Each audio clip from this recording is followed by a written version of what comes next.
حدیث پاک میں آتا ہے جو بندہ 200 مرتبہ سورت اخلاص پڑھے اللہ تعالیٰ اس کے لیے جنت میں محل بنا دیتے ہیں۔ اب جو بندہ چاہتا ہے مجھے جنت میں محل ملے تو کتنا آسان ہے۔ بحریہ ٹاؤن میں پلاٹ کی تو بڑی تمنا ہوتی ہے، ڈیفنس میں گھر مل جائے بڑی تمنا ہوتی ہے۔ بھائی جنت میں گھر چاہیے 200 مرتبہ سورہ اخلاص پڑھنی ہے، مرد بھی پڑھ سکتا ہے عورت بھی پڑھ سکتی ہے۔ جو بندہ 200 مرتبہ سورہ اخلاص پڑھے گا حدیث پاک میں آتے ہیں اللہ تعالیٰ اس کے لیے جنت میں محل بنا دیں گے۔ اچھا کسی کو زیادہ محل چاہیے تو وہ زیادہ مرتبہ پڑھ لے، کالونی بنا لے۔ کئیوں کو دنیا میں بھی کالونی بنانے کا شوق ہوتا ہے نا، تو اللہ نے یہاں بھی گنجائش رکھی، زیادہ پڑھو تمہارے لیے کالونی بنا دی جائے گی۔ کیونکہ اللہ تعالیٰ جب کسی بندے سے راضی ہوتے ہیں اس کے لیے جنت میں محل بنا دیتے ہیں، جب کسی عالم سے راضی ہوتے ہیں اللہ اس کے لیے جنت میں شہر آباد فرما دیتے ہیں، اور اس شہر میں اس سے جتنے محبت کرنے والے ہوتے ہیں سب بستے ہیں، اس میں سب جنت میں۔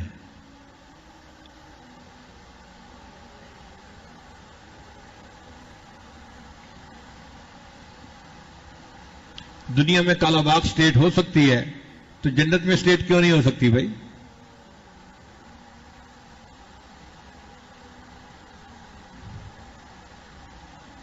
مگر ہر ایک کی اپنی نظر ہوتی ہے۔ ہم ایک ملک میں ایک دوست کے پاس پھنس گئے اور وہ میمن تھا۔ مجھے کہنے لگا کہ میں آپ کو میمن کی بات بتاؤں۔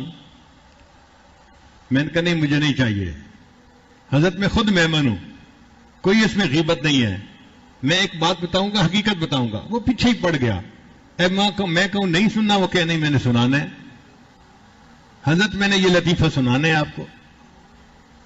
اس نے تو میرا بیٹھنا مشکل کر دیا۔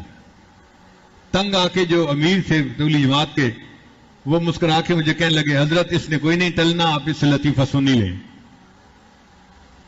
تو میں نے اسے اشارہ کیا ٹھیک ہے بھائی۔ اس نے کہا کہ حضرت پتہ ہے میمنوں کا کیا ذہن ہوتا ہے؟ تو مجھے کیا پتا؟ کہنے لگا ہمارا ذہن یہ ہوتا ہے کہ ہم جائیں گے تو اللہ پاک سے عرض کریں گے یا اللہ آپ نے جنت میں جو مکان جس کو دینا ہے الاٹ کر دے، ساری مخلوق کو مکان دے دے، اور جب سب کو مکان مل جائیں گے نا تو میں کہوں گا یا اللہ جو فالتو بچ گئے نا وہ مجھے دے دے، میں کرائے پہ چڑھا دوں گا۔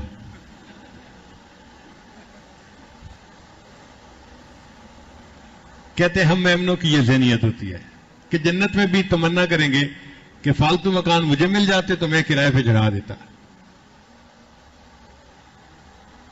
پھر میں نے اسے سمجھایا کہ کرائے پہ تو بندہ وہ دیتا ہے جس کو حاجت ہوتی ہے، وہاں کوئی حاجت ہی نہیں ہونی تو وہاں کوئی کیوں مکان کرائے پہ چڑھائے گا؟ اللہ تعالیٰ ہر وہ نعمت دیں گے جو بندے کے خیال میں آ جائے گی۔ جنت کو دنیا پہ قیاس نہ کرو، جنت جنت ہے۔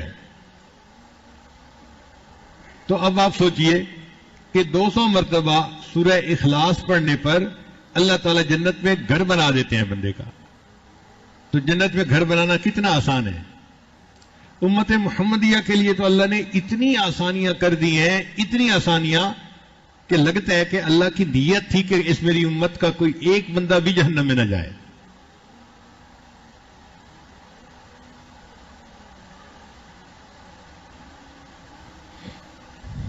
اور یہ چھوٹے چھوٹے بچوں کو سورہ اخلاص یاد ہوتی ہے، قل واللہ احد اللہ الصمد لم یلد ولم یولد ولم یکن لہ کفوا احد، ایک مرتبہ ہوگی۔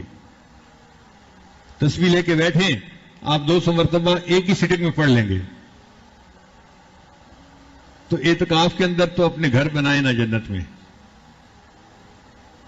پورے قرآن پاک کی تلاوت ایک تمنا دل میں رکھیں اور پڑھیں، 3 پارے 5 پارے 10 پارے جتنا توفیق ہوتی ہے اتنا پڑھتے رہیں، مگر تمنا رکھیں کہ میں نے اس لیول پہ پہنچنا ہے کہ ایک قرآن پاک روز پڑھا کرنا ہے۔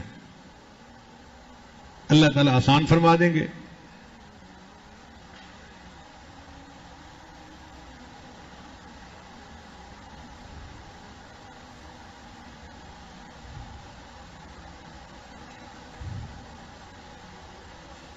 ہم نے ایک دفعہ عجیب تماشا دیکھا. ہمارا ایک دوست تھا, حافظ عبد الغفور اس کا نام تھا. وہ قرآن پاک کا عاشق تھا, ہر وقت قرآن پڑھتا رہتا تھا, چلتے پھرتے ہر وقت قرآن پاک پڑھتا تھا, کالج کے اندر بھی, ہاسٹل میں بھی, ہر وقت. بازار میں جاتا تھا تو بازار بھی قرآن پاک پڑھتا رہتا تھا. عاشق قرآن بچہ تھا. ہم لوگ ہاسٹل میں رہتے تھے تو عصر کے بعد ہاسٹل کے دروازے کے قریب گھاس لگا ہوا تھا پلاٹ میں, تو حافظ صاحب وہاں بیٹھ کے قرآن پاک کی تلاوت کر رہے تھے. آنکھیں بند کر لیتے تھے, ان کو کوئی پتہ نہیں ہوتا تھا ارد گرد کیا ہو رہا ہے, وہ قرآن پڑھ رہے ہوتے تھے. اچانک ایک لڑکے نے چیخ ماری. دوسرے نے پوچھا کیا ہوا؟ کہتے وہ دیکھو سانپ. اللہ کی شان دیکھیں کہ حافظ صاحب بیٹھے قرآن پڑھ رہے ہیں اور ان کے سامنے ایک کوبرا سانپ جو ہے وہ بھی ہل رہا ہے. اب جب ہاسٹل میں شور مچا تو سب بھاگے, خود میں بھی بھاگا کہ ہم دیکھتے ہیں.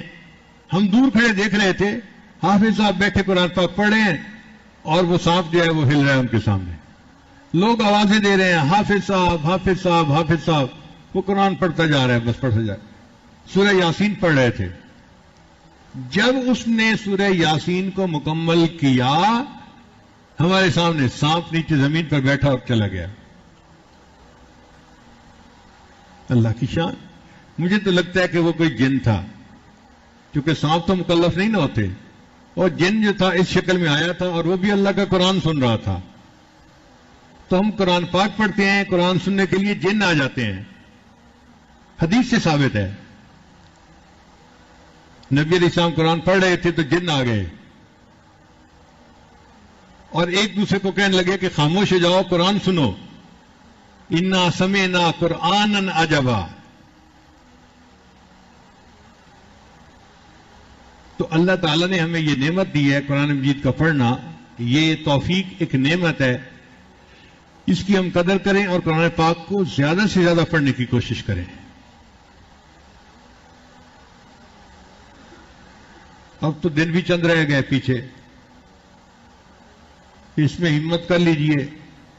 اللہ تعالیٰ قرآن مجید کی برکتیں ہمیں بھی عطا فرمائے. قرآن مجید قیامت کے دن بندے کی شفاعت کرے گا, اور حدیث پاک میں آتا ہے کہ یہ جھگڑالو سفارشی ہے. جیسے جھگڑالو بچہ ہوتا ہے نا, ماں باپ سے بات منوا کے رہتا ہے, قرآن مجید اس طرح جھگڑالو سفارشی ہے. یہ قیامت کے دن بندے کی شفاعت کرے گا اور بندے کو جنت پہنچا کے رہے گا.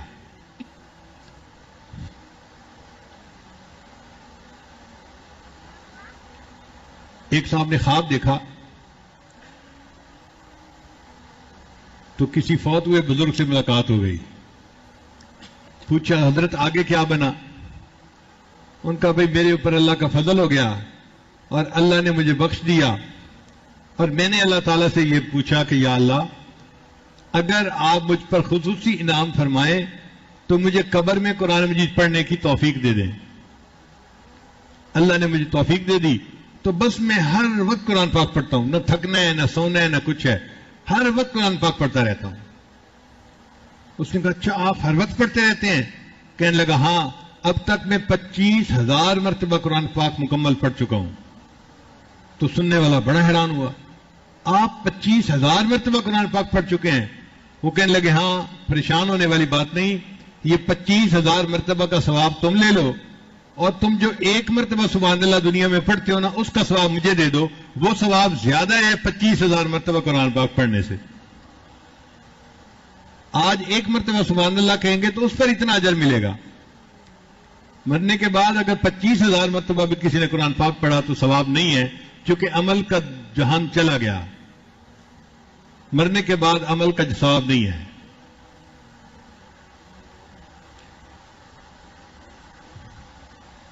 اس لیے کہتے ہیں جب تک سانس ہے تب تک چانس ہے. جب تک سانس ہے, نیند آ رہی ہے آپ لوگوں کو آج, جب تک سانس ہے تب تک, جب تک سانس ہے تب تک چانس ہے. ہم زندگی میں ایک مرتبہ سبحان اللہ پڑھیں گے اس کا بھی ثواب ملے گا, جو مرضی ہم جو ہے نا عمل کریں گے اس کا ثواب ملے گا، چونکہ سانس ابھی موجود ہے. تو یہ ہماری خوش قسمتی